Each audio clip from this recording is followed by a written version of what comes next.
갓 태어난 아기는 우렁차게 울었지만 아무도 축하해 주지 않았습니다. 대체 무슨 사연이 있을까요? 사연 있는 역사 이야기 시작하겠습니다. 여러분의 좋아요, 구독, 댓글, 알림은 역사 이야기 발전에 큰 힘이 됩니다. 사연 있는 역사 이야기. 정절이라는 이름의 감옥. 과부 구씨와 괴물이 된 아들. 조선 성종 14년 눈보라가 몰아치던 어느 겨울밤이었습니다.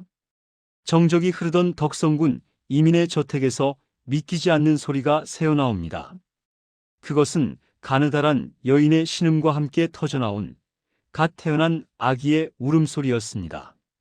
이 집의 안주인은 덕성군이 세상을 떠난 뒤 무려 13년 동안 정절을 지켜온 과부 구씨였습니다. 마을 사람들은 그녀를 살아있는 열녀라 칭송했고 가문의 자부심은 그녀의 꼿꼿한 허리에서 나왔습니다. 하지만 그날 밤 13년간 쌓아올린 정절의 성벽은 처참히 무너져 내리고 있었습니다. 구씨에게는 양아들 이순이 있었습니다. 그는 입버릇처럼 어머니의 정절을 강조하던 아들이었습니다. 어머니, 조금만 더 견디십시오. 어머니가 열려문을 하사받아야 이 가문이 살고 소인의 앞길이 열립니다. 하지만 그것은 효심이 아니었습니다. 이순에게 어머니는 사람이 아닌 가문의 재산을 지키는 장식품에 불과했습니다. 그는 노비들을 시켜 구씨의 일거수일투족을 감시했고 외부와의 접촉을 철저히 차단했습니다. 창살 없는 감옥 속에서 구씨는 서서히 시들어갔습니다. 그러던 어느 날 그녀의 얼어붙은 마음을 녹인 남자가 나타납니다. 남편의 조카인 이인원이었습니다. 숙모님, 어찌 이리 송장처럼 살고 계십니까? 당신도 살아있는 사람이지 않습니까?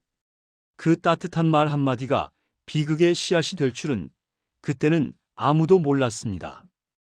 비밀은 영원할 수 없었습니다. 구씨의 배가 불러오기 시작하자 아들 이순의 눈빛은 서늘하게 변했습니다.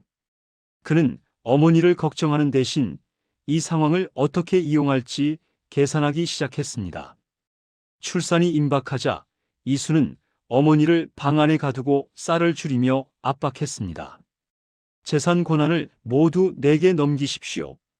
그렇지 않으면 이 더러운 사실을 세상에 알리겠습니다.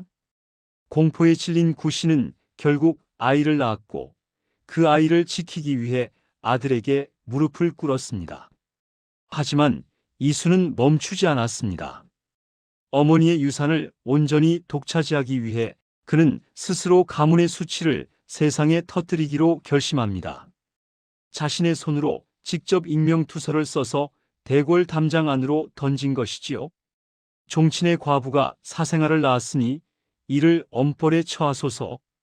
사건은 성종 임금 앞에 상달되었습니다. 조선 사회를 뒤흔든 전대미문의 스캔들이었습니다. 국문장에 끌려온 구씨는 고개를 들지 못했고 조카 이인호는 죄를 자복했습니다. 그때 아들 이순이 당당하게 나서서 어머니를 비난했습니다. 어미의 음행으로 가문이 더럽혀졌으니 소인은 저 여인을 어미로 인정할 수 없사옵니다. 그러나 성종은 예리했습니다. 어머니를 고발한 아들의 눈에서 슬픔이 아닌 탐욕을 읽어낸 것입니다. 곧이어 충격적인 증언들이 쏟아집니다. 이순이 어머니를 학대했던 기록, 그리고 그가 직접 투서를 던지는 것을 보았다는 노비의 고발까지. 효자인 척했던 아들의 가면이 벗겨지는 순간이었습니다. 임금의 교신은 준엄했습니다. 어미의 허물을 이용해 사욕을 채우려 한 이순의 죄는 폐륜 중의 폐륜이다.